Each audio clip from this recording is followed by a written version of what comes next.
Oh, where's my model? Oh, there it is. W. Hello, everyone. Hi. How are you? Let's see. Nice. All right.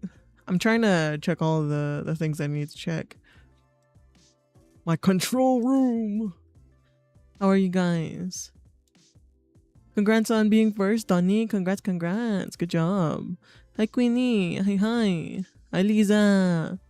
Oh my god, the shaking ass emote, so good. Let's go. Guys, it's hot and I'm melting and I'm dying. It's way too hot for like what it is, I feel like.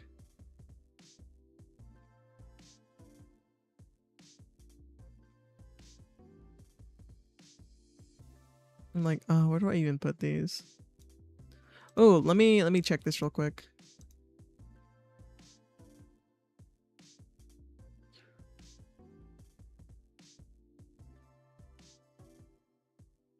Oh my god. So earlier today I went through a deep dive, random topic, but I went through a deep dive of looking through some of the old groups that I ended up watching. So like old VTuber groups that I was interested in. And I kind of thought we're still groups. so today I was going through them, right? And I was like, "Oh, so many people have disbanded. Oh my god." It's really really sad, but it basically boils down from one of the groups that I really liked. I ended up finding out that during that time 2 of the members were like not active, I want to say. So I only knew maybe 1 of the 4 people. Like I actually watched them. I'll actively like I would watch bro stream like quite often just because he was an artist as well. So I like picking up the tips, you know. I'm like, "Oh, how did you shade the hair, bro? Let me know. Let me know." But yeah, it turns out that he ended up needing a break. I do remember that. But I didn't remember when the group disbanded because I looked up the other members and there was this other guy who was like, "Yeah, I've kind of decided that I was going to quit streaming. Well, currently, and I don't know if I'm going to come back to streaming in a sense, because basically it boils down really quick, and I think is a really interesting story, right? Oh no, ad break. Hi, Vicily. Hi. How are you? Weepa. I was scared you were gonna say they were. Oh no! Of course not. But that's the thing, though. That's the thing. It's kind of sad, right? Because I looked into one of the members, and he was talking about his experience in streaming in general. So I was like, oh, okay, because I didn't really know many of the members. I just kind of liked them, and dude, their branding was insane. I really like their branding. Like I think they did a phenomenal job of showcasing all the different models and all of their like different vibes, if that makes sense. There was a pirate, there was a takoyaki ice cream guy, there was I think he was a demon. Some version of a demon, I think. And then the other guy, I don't remember. I think he's like supposed to be also a demon, but a different type.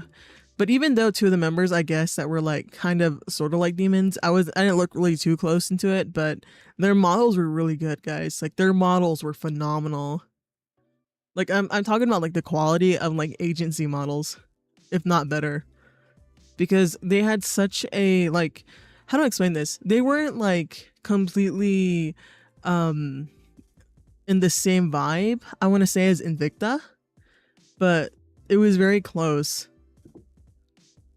I like the eyes on this model. Thank you. This model was named by N tier. I hate ads. They keep showing me about AI. Oh, for real. Oh, hello. Welcome on in, Jolim. Hi. But yeah, this is the thing, right? So I ended up looking into his background, and he started talking about his experience with streaming because he was a pretty big streamer. You know, I think people are very successful when they get into the partner program.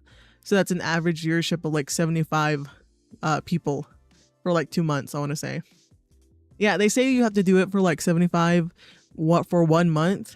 But that's kind of a lie. I'm not gonna lie to you. It kind of has to like showcase that the viewership is there.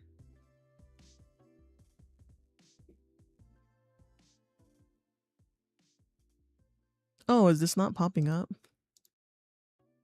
I like the art. Ooh, good. Nice, nice. Yeah, this model is made by NTR. Well, this specific model. But yeah, it was very fascinating, I want to say. It was very fascinating because he ends up going into his experience, right? And how it's been like streaming for him. So he started streaming, I want to say 5+ years ago, or at least like around 5 years ago. And he basically started off doing it as a kind of fuck around and find out. So he's like, oh, I want to stream with my friends, which were like 10 of them. And we wanted to see if anyone would actually like blow up or take off or actually do anything with their streaming career, right? So he talks about how he ended up doing streaming on the side because he was like a therapist. Or I want to say, no, yeah, I guess, yeah, therapist. Because he went to college and got his degree and, you know, certified and stuff like that. So he was working on the side, and then he eventually changed to being full-time. So it's like, okay, that's pretty cool. That's really cool. And what ended up happening was, because he was so active, he ended up realizing after a while that he was the only person out of the 10 people that he started off with who was still streaming. And you know, in my eyes, he was pretty successful. Yeah, he was pretty successful. Also, welcome back from the ads, Lisa. And so he goes into talking about like, yeah, you know, I just kind of realized that I was very burned out and I was very frustrated in general, and it just didn't feel fulfilling enough. So I was like, oh. And what ended up happening, oh my god, it's completely off to the side. What ended up happening, right, was he ended up getting a message from one of the people who used to, you know, go to him for their issues, and was talking about how much it helped them. Like, oh yeah, you know, like speaking with you and having you be there for me really helped me in life. So I wanted to come back and say like, thank you so much for everything that you did for me back then. And so it kind of caused him to have this sort of like, there you go, Lisa. I wanted to make sure that works. But that's the thing. He wanted to come back and say like, hey, you know, or like not say, sorry. She wanted to come back and say like, hey, you really helped me and things like that. And he kind of took it to heart, where he was like, well, I'm already burned out doing this for so long.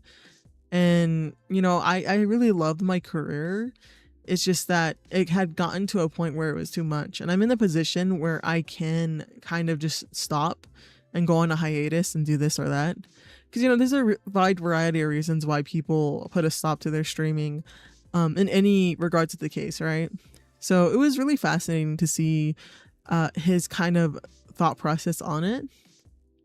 And yeah, they ended up disbanding. So I was like, wow. I didn't even know about this because I wasn't following too close, if that makes sense. Like originally I was only following one member because I like their content the most. So when it comes to content on Twitch or on YouTube in general, I don't necessarily participate a lot in streamers who are very like flirty and things like that. So I end up just not really watching them as often. So I kind of just hang out.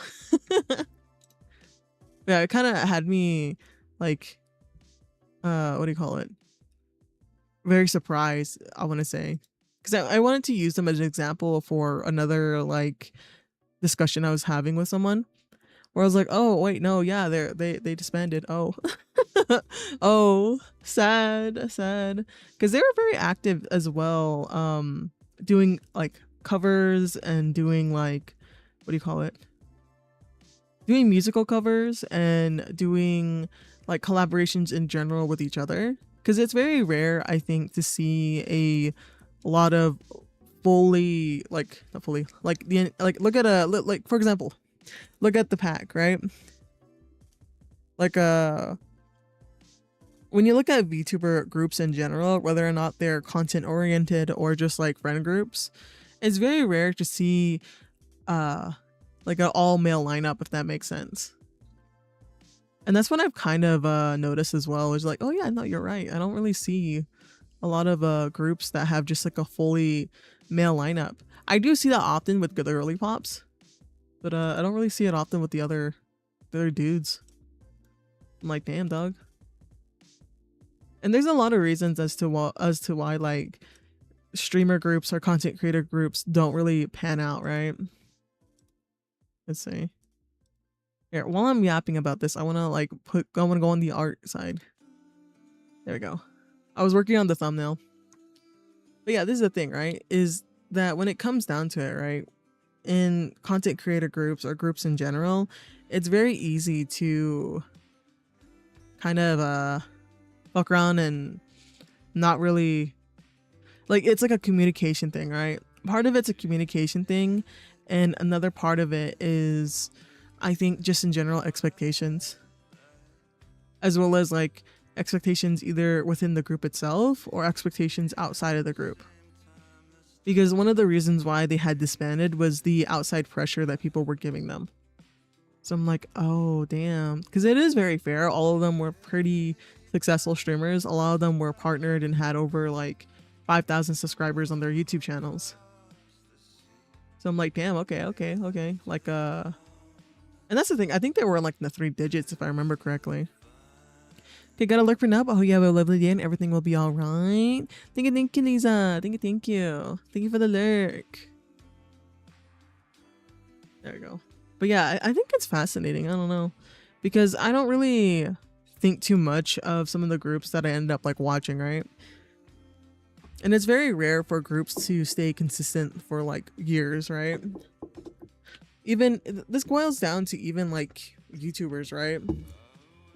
Where there's quite a few people who I ended up watching who were like in YouTuber groups that were like gaming or art centric or anything like that. And there's a lot of times where they end up disbanding, but not for the exact same reasons, if that makes sense. Or, you know, it also boils down to money if they're very successful. Like who's taking what cut of the revenue or percentages, factoring in other members who are more successful buying games for the other people or buying things for the other people.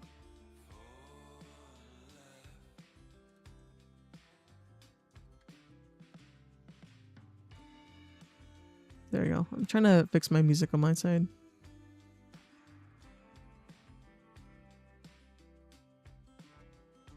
There we go. I also did a silly father bread granite, but he actually ate a watermelon. Okay, I see. Very nice, Lisa. Very nice.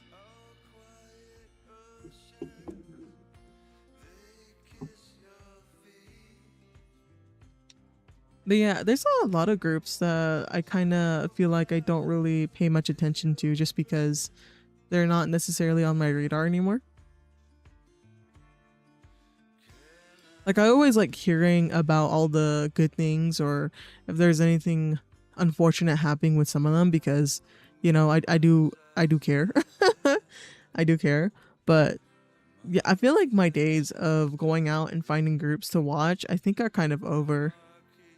And not to say that creators need to pander to a specific audience, but it just makes me think about stuff like that.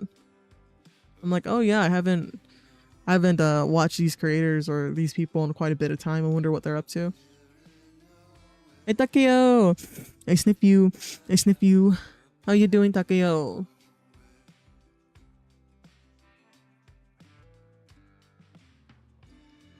Just like how oh, actually, another thing about creation, what I thought was really fascinating recently was how there was this video that I ended up watching a bit about, and it's the age-old discussion of video essays versus commentary videos,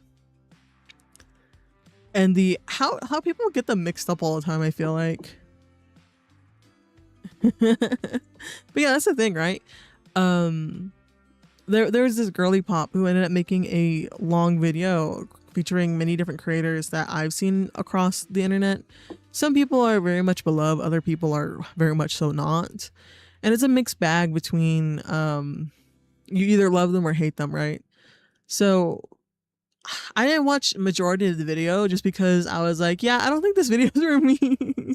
But I was reading through the comments of what people were talking about, and this is what I also got from the video itself, was how the person who made it was calling out other creators for being very shallow about their reporting on not content creation, on commentary. So it's like, oh, what's going on with the guy who gives people random pickles, you know, things like that, or talking about the furniture crisis, or I don't know, that one person who was a bit delulu, but actually extremely delulu, like medically delulu, and thinking that this person is their husband, etc, etc, etc. So it goes into that, right? And she was talking about how frustrating it is that many of these people who do commentary don't necessarily go into a deeper dive than the stereotypical, oh, this shit's crazy anyways. Oh my god, oh my god, thank you for the 20 bits, thank you, that deserves a big boom from me, big boom. W. Also, hello, fantastic Mr. Hello. Here, let's see. I was... Eta KO just cheered 20 bits. I'm doing well, about to start work. Pray for me. Oh my god, real. Oh my god, real. Good luck, Takeo, good luck. Alright, time for work. You got this, dog. You got this. Thank you for the care package. Yeah, I want to start earlier, but it's so frustrating. It's so frustrating. Have a good day at work, Takeo.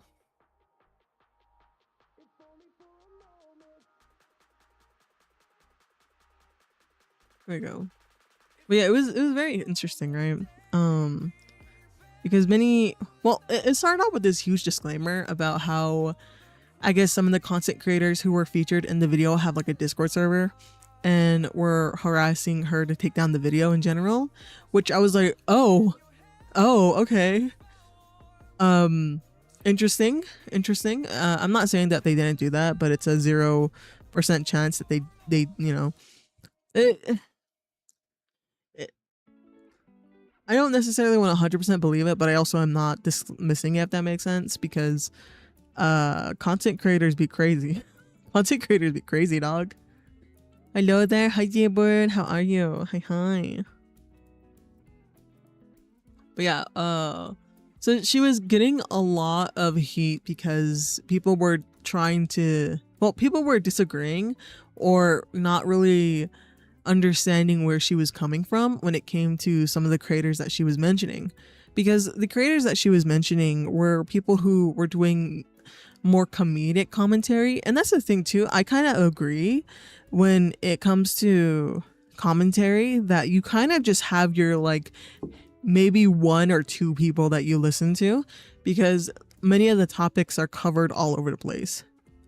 Like even for me, you know, like YouTube is such a niche place. Like I have one person who only talks about VTuber stuff, or one person who only talks about like, I don't know, character designing and specifically how they character design, or another person who, you know, I don't know, does gaming co-op with his friends that I watch, or another person who does indie gaming, which is like only indie horror. So you go to different creators for different things, right? Doing good, and you? Ooh, that's good, Jaybird. I'm doing good. I'm just yapping. Only here for the crown. God damn it, Jaybird. God damn it, Jaybird. Taking that crown from everybody. But yeah, that's the thing, right? I don't know. I find it like interesting how people were like discussing with each other, because there's like I don't know, because I feel like commentary content now is very I don't know, somewhat similar to like reaction content, I want to say, Like, I think reaction content can be very good if it's like coming from a person who knows, well, either it categorizes in two things, right? It's either from people who know a lot about the field and they're reacting to it, like, oh, I listened to this person who released the song's music and I'm a music producer or I'm a singer, things like that, right? And then you get the other camp of people who are just very entertaining. And I just think of like Cinnamon Toast Ken. So, like, you know, he watches a lot of people who end up getting arrested or something like that, or like, being horrible in like grocery stores or something, right? So when it comes to commentary, I kind of see it in the same vein, if that makes sense. Not necessarily completely the same, but pretty similar. And when you watch a whole bunch of people, I think you can feel the sentiment that a lot of them report on the same thing because, you know, YouTube really likes trends. So it can get a bit draining to be a fan of a lot of different commentary creators. Like, you know, like the biggest one recently was the whole streamer university thing, right? Where there was plenty of people who were reporting on it, talking about their experiences of being a creator, as well as like, just the absolute craziness of here in spirit. Thank you, Nikki Masamaki. Thank you. Have a fun time. I know that you're playing games. I appreciate it.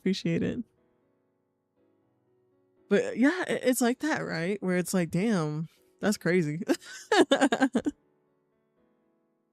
So pretty much people were just arguing over that of what is commentary and what is video essays. Because I do agree, video essays are different. Video essays are very in-depth.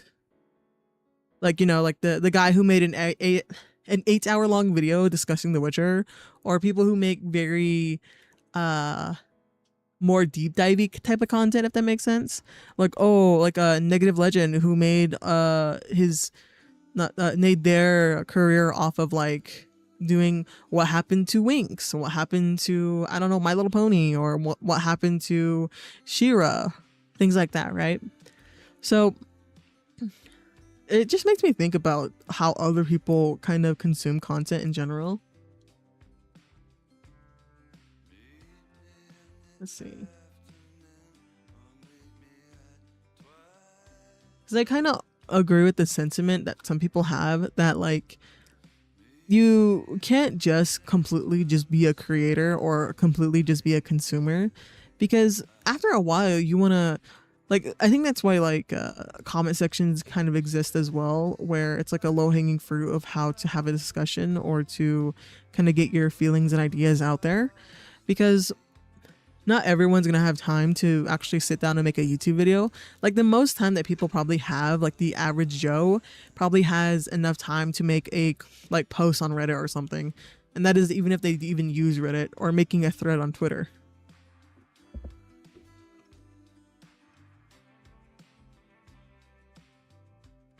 Because that's the thing, right? If you only consume and you only create, it kind of like messes with your head after a while, I think. Because that's how I felt for a while, right? Where I wasn't being creative in my life at all due to like jobs and, you know, schooling and things like that, where I just didn't have the time to do those sort of stuff. And I feel like it made me kind of go crazy. And I have a few friends who ended up talking about how difficult it was trying to think of ideas and trying to bounce idea off of others once they had been working their corporate job after, you know, years and years. Because when you're out, when you want to like come back from work, all you want to do is like veg out and like chill out, right? So being creative has its own little hurdle depending on the person.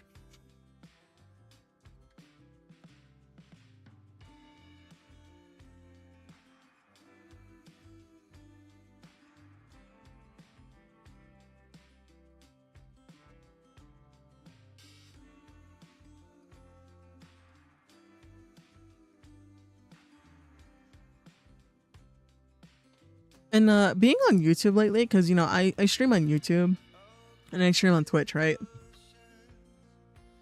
I've been kind of perusing a lot of the different types of people who stream on YouTube. not necessarily comparing it to like the Twitch audience, but just kind of seeing what they do in general. So I've been perusing and hanging out and, you know, looking at other things basically. And what I find very interesting about it is just the fact that there are so many people who have a different take on creation, or like a different, how do I want to say this? Like they come up with such different ideas than me, and I'm very impressed. Like I didn't even know that there was this whole market for people who just do affirmations. And I feel like I should have known that this was a thing, but I just never really seen it in action because I'm not a target audience, right? I don't necessarily watch affirming ASMR or anything like that. And this, again, this wasn't even ASMR. Like there was this guy who was just sitting around and chilling, and then, you know, providing positive affirmations for his community, like saying like, oh, you did such a good job today, you know, I don't know, work was hard, I'm glad that you're here, or this week's gonna be good, or I don't know, things like that, right? Oh my god, I just noticed your mouth moves. Such a bad viewer. No worries. The model is very tiny compared to the most of my other models. The mouth moves? Yeah, it does. The mouth is really small. Hold up.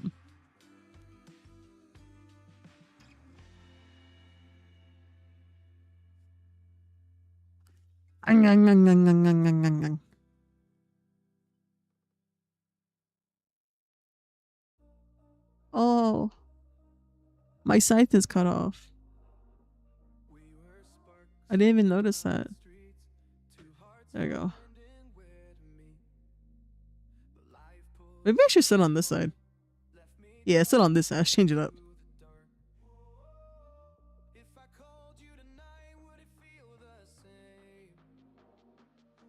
Yeah, it's N-tier's work. That's why I'm surprised. Yeah, I asked N-tier if I could use this as a reaction image, because back then, like my computer couldn't really handle having a VTube up, but N-tier made it talk actually.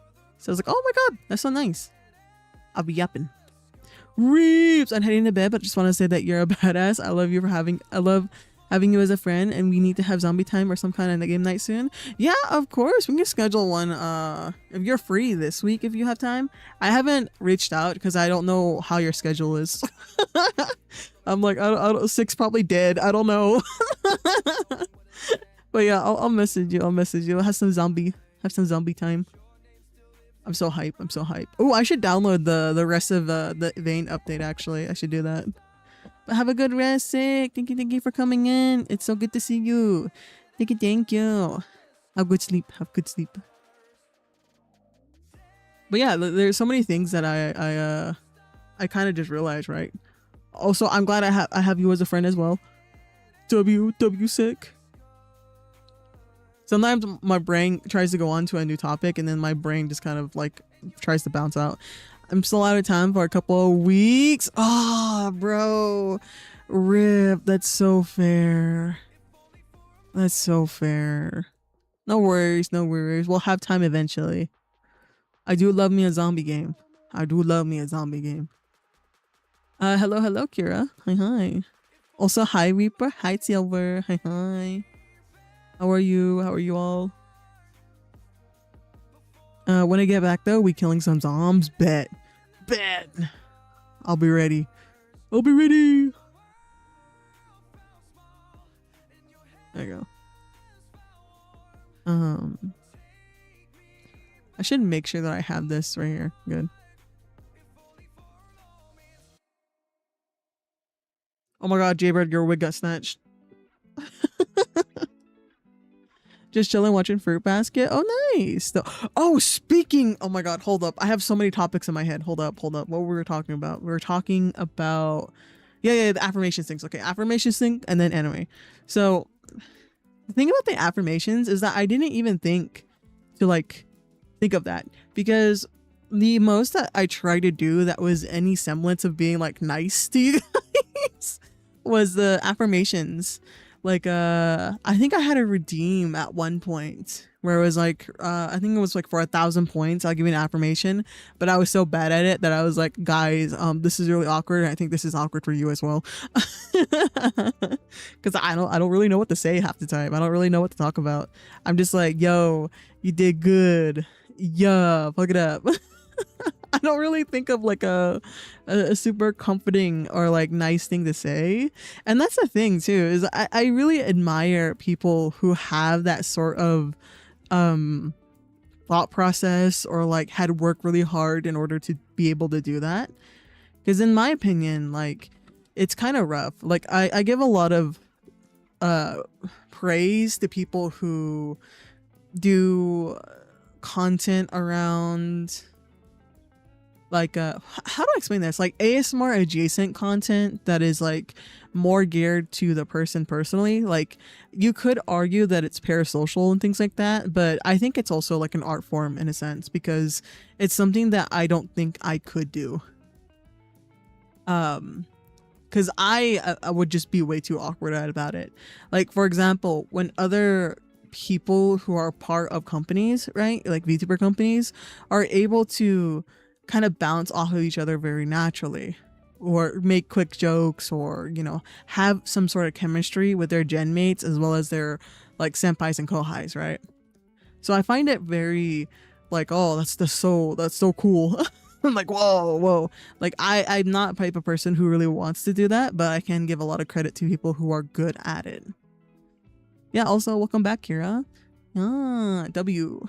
But yeah, that's what I just been thinking about, like watching other people's content on YouTube so far, because I'm not normally kind of exposed to this sort of thing, if that makes sense.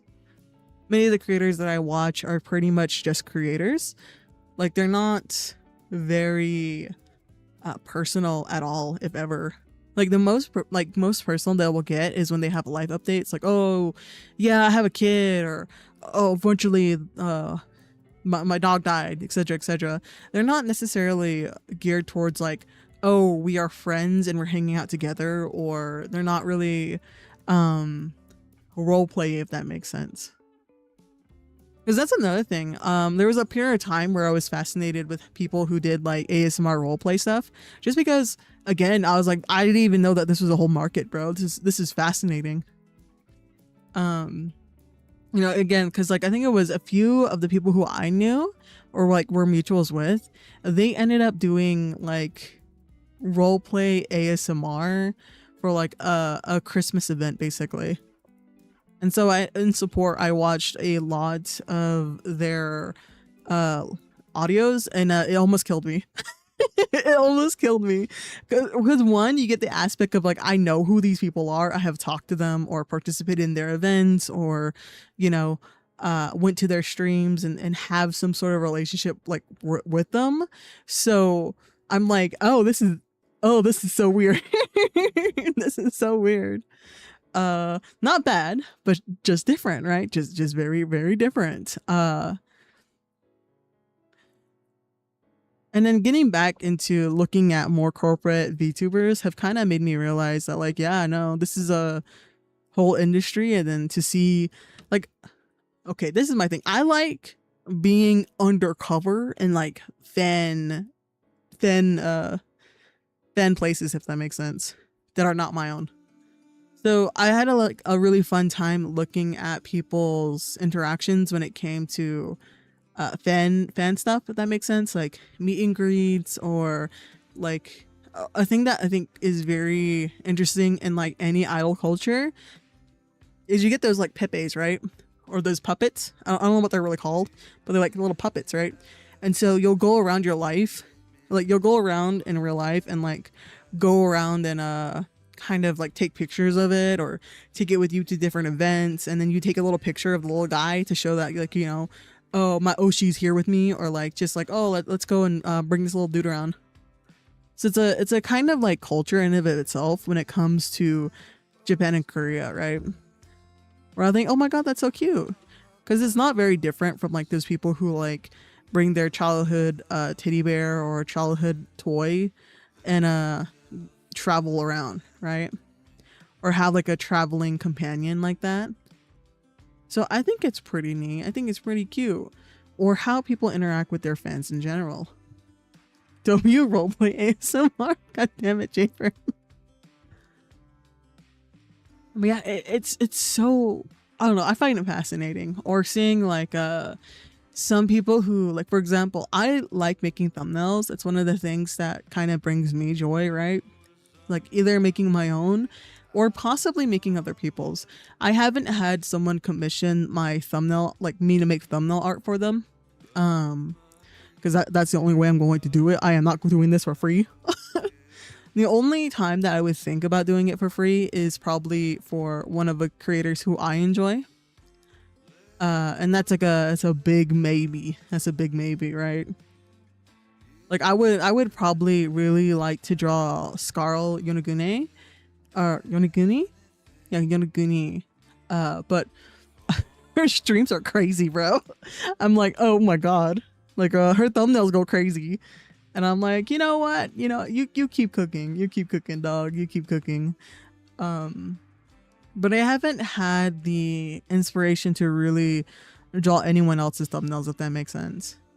The most that I've done is, you know, the commission for Evermore, which was making a puppet model, basically, where he could adjust the eyes or adjust, like, the expressions.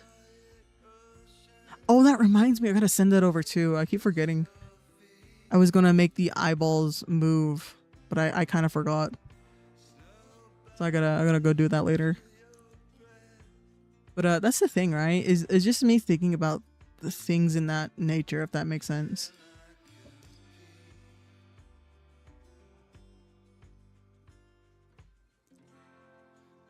Let's see. I'm changing my music real quick.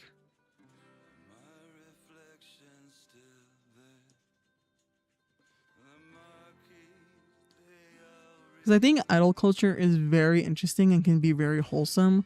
Like that one guy, you know, actual Japanese idol culture where there is this girl who wasn't very popular and she did a meet and greet with her fans. Because this is the thing, meet and greets is very common in Japan, I feel like. So I studied abroad in Japan and Korea, right?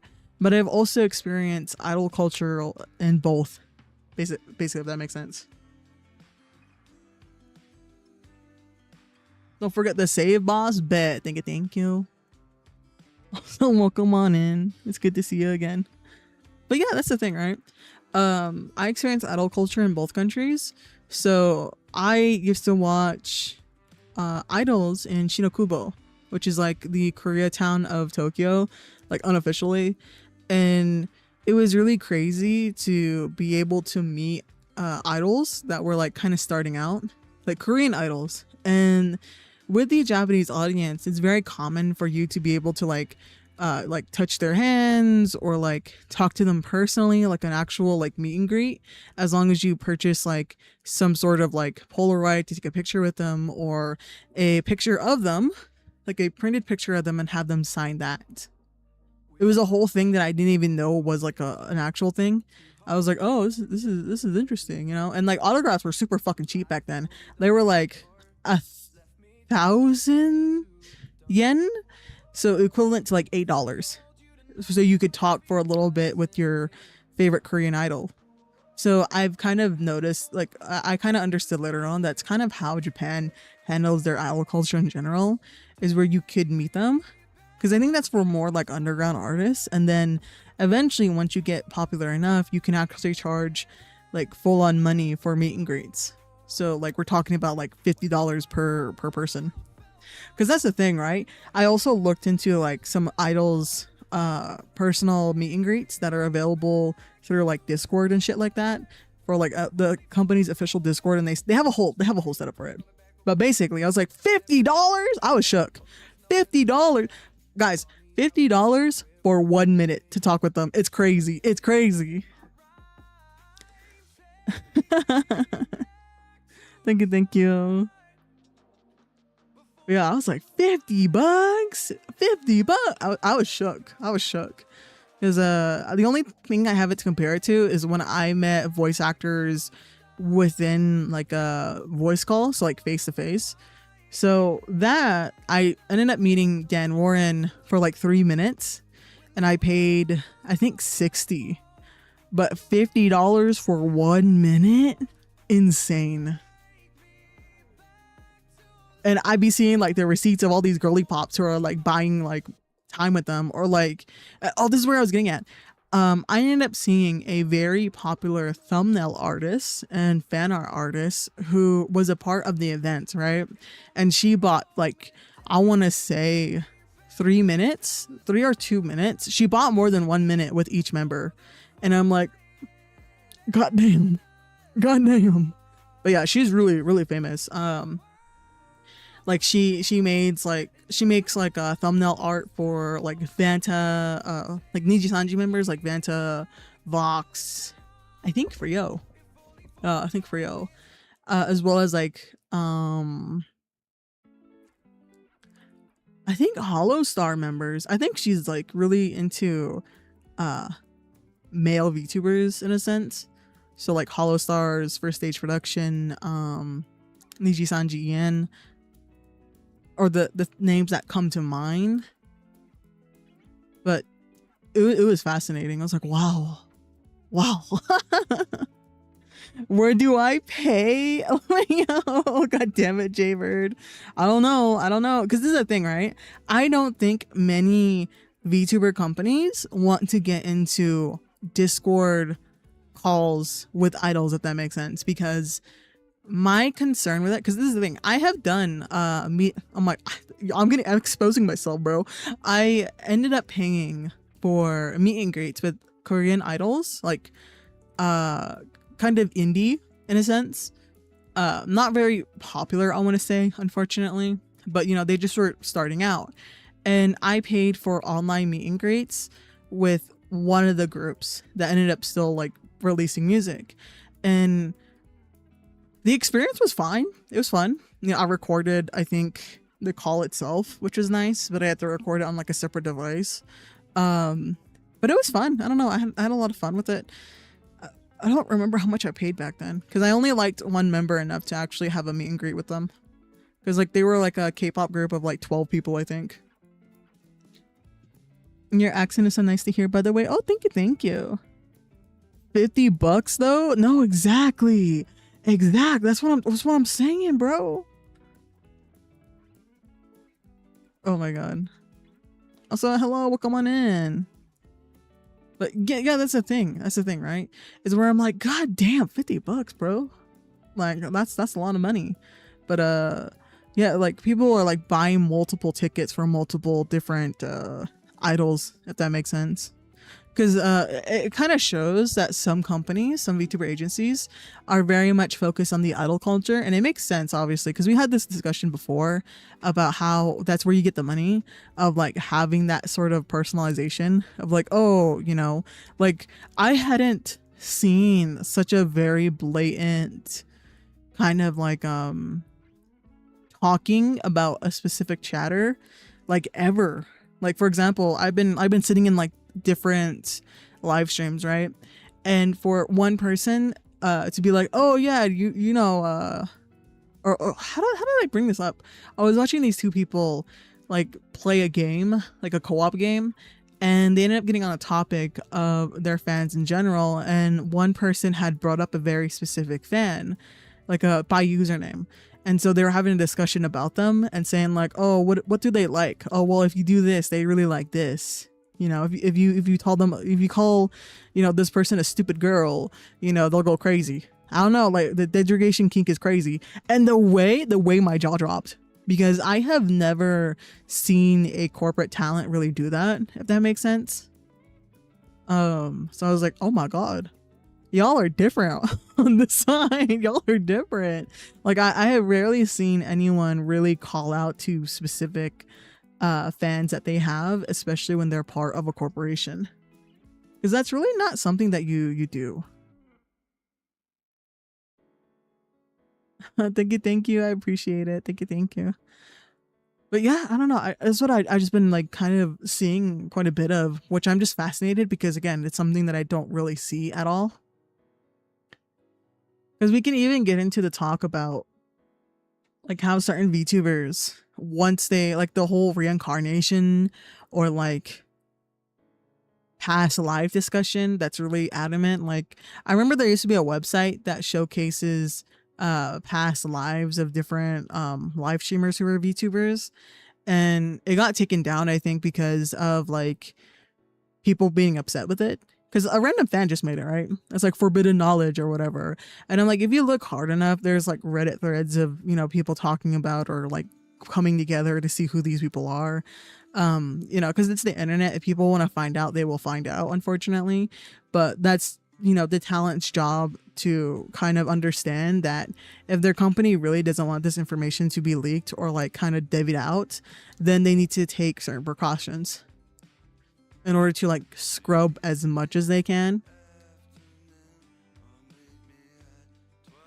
So I'm like, oh, interesting.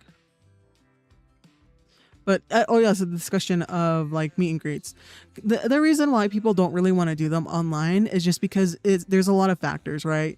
Like you get fans who are crazy and like want to flash people or something, or death threats, or you know, anything can happen in like a Discord call. Like of course the talent isn't going to be there by themselves. There's always going to be a manager there, and like, you know, if you fuck up, they have your username. So you probably be like banned, and if the you know, company can, I think they would issue an IP ban. So I don't know how that works, but you know, they could possibly have that as an option. So it's a lot of ramifications if people do fuck up and like be weird towards the talents, which I think is good, but it is a risk.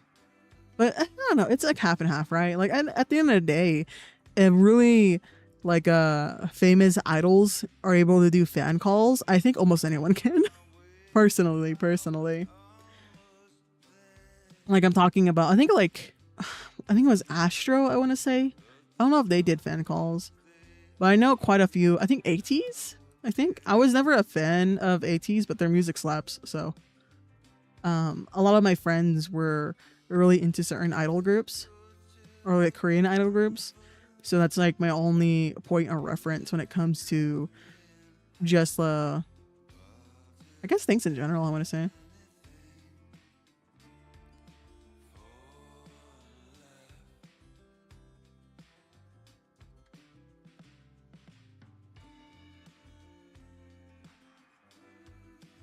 Oh my god, the cute cat. Nice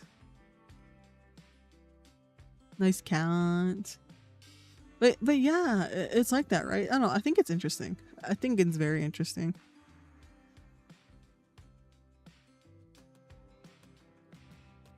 Because for me, I like researching more on topics that I don't really know all that much. Or like kind of compare it to my own experiences.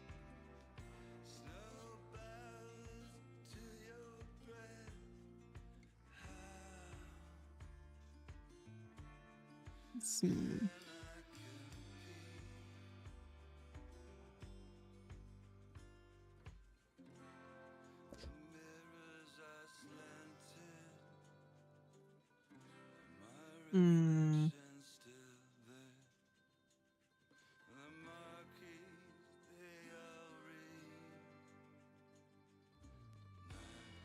But like, if I'm being honest with you guys, I think there are a few of my friends who I think would work really well in a corpo, like in a company, but I don't think they would want that, because it is like in order for you to be like a VTuber in a company, I think there are certain things that are you need like a certain type of skill sets, if that makes sense. Like you can't just pluck any random person off the street and then put them in that position. Like a lot of factors go into selections, as well as like understanding auditions and things like that. Because I went into a deep dive of looking at one of these particular girls' audition, because I wanted to see like what the fuck do auditions look like.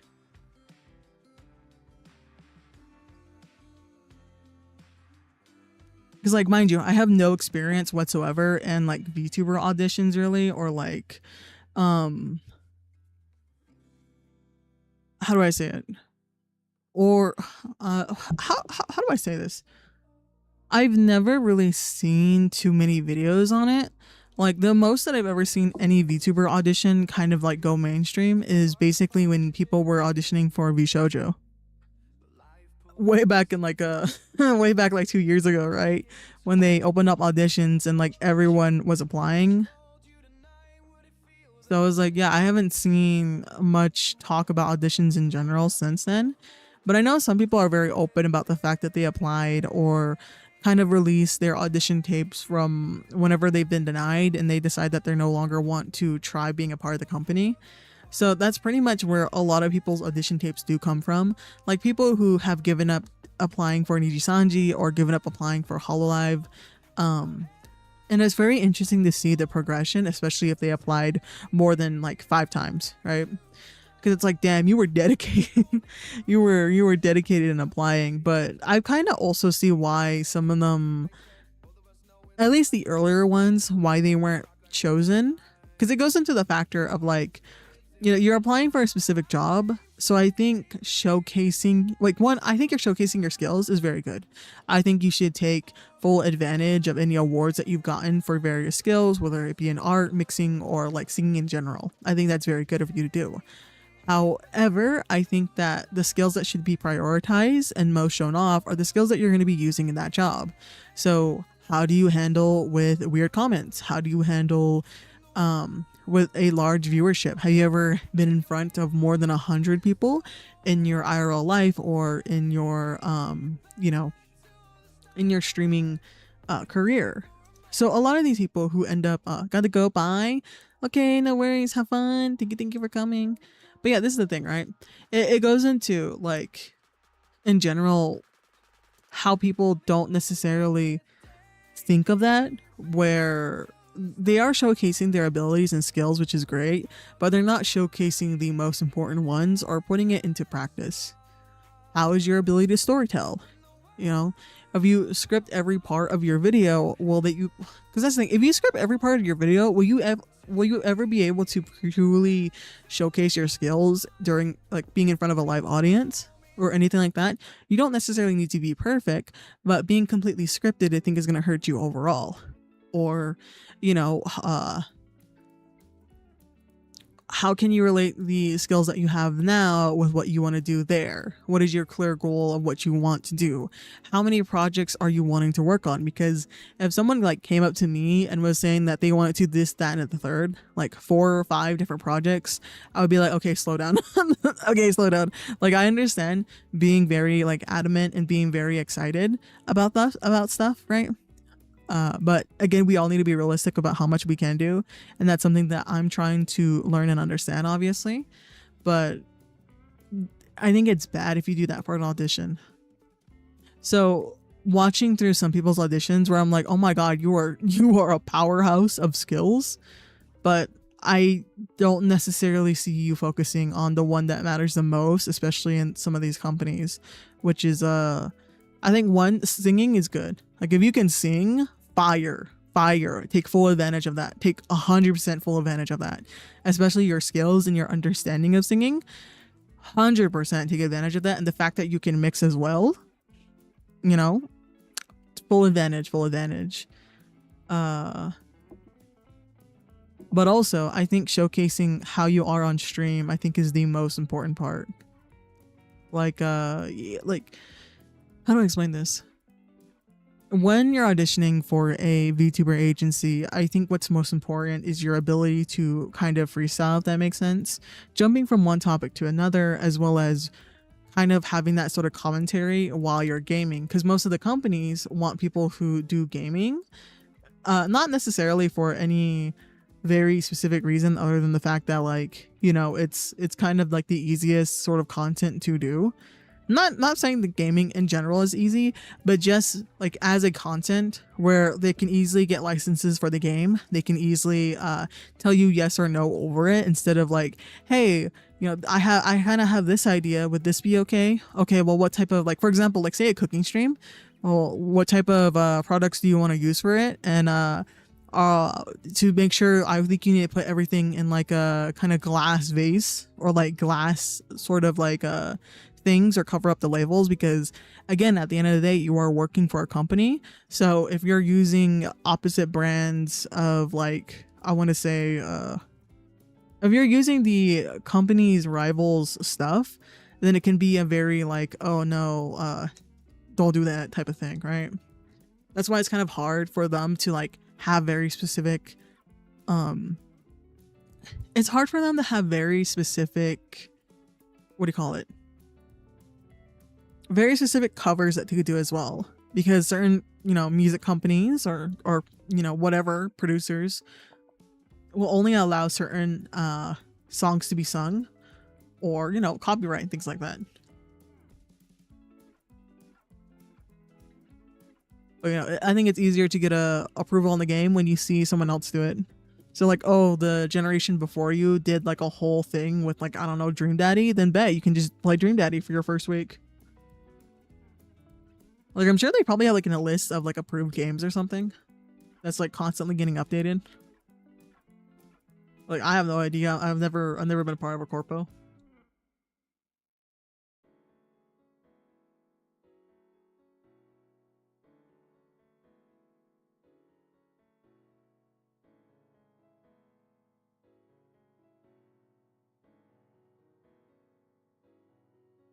Yeah, I think it's just been really fascinating learning more about them, or like kind of seeing other VTubers and how they handle certain things, or how do I explain this?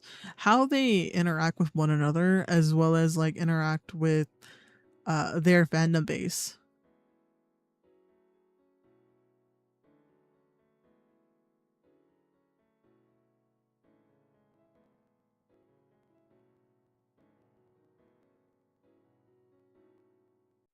Because like for me, right? For me,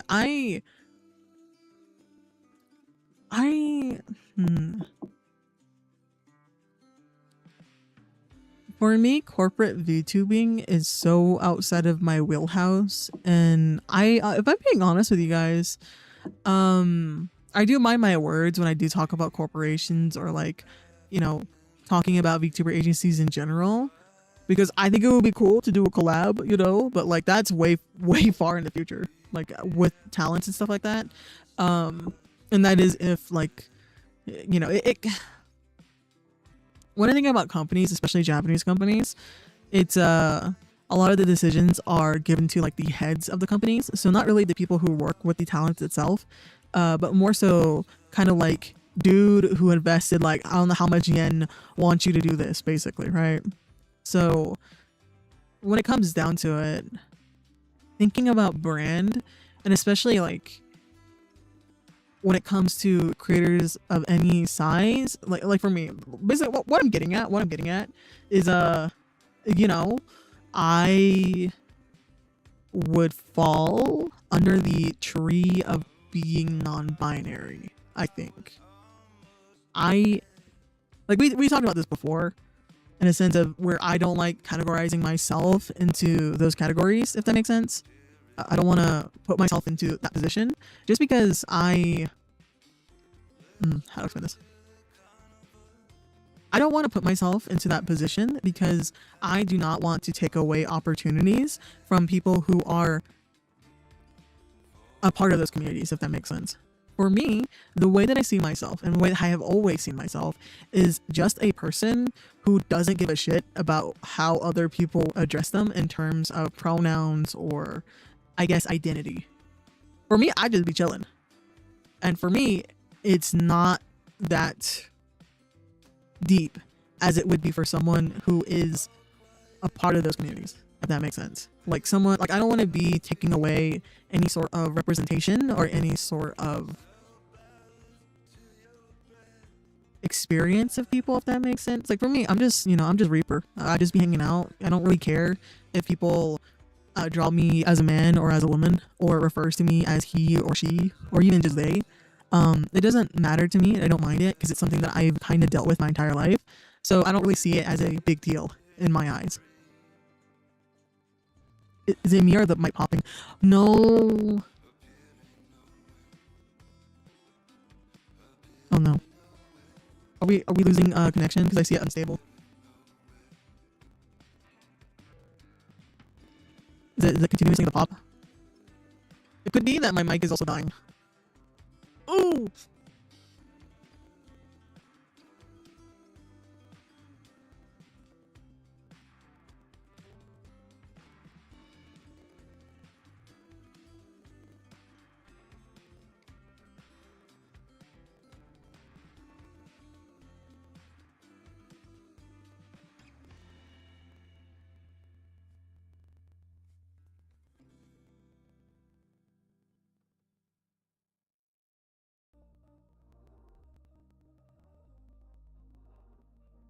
Sparks on quiet streets, two hearts finding where to meet. But life pulled us apart, left me talking to the dark. If I called you tonight, would it feel the same?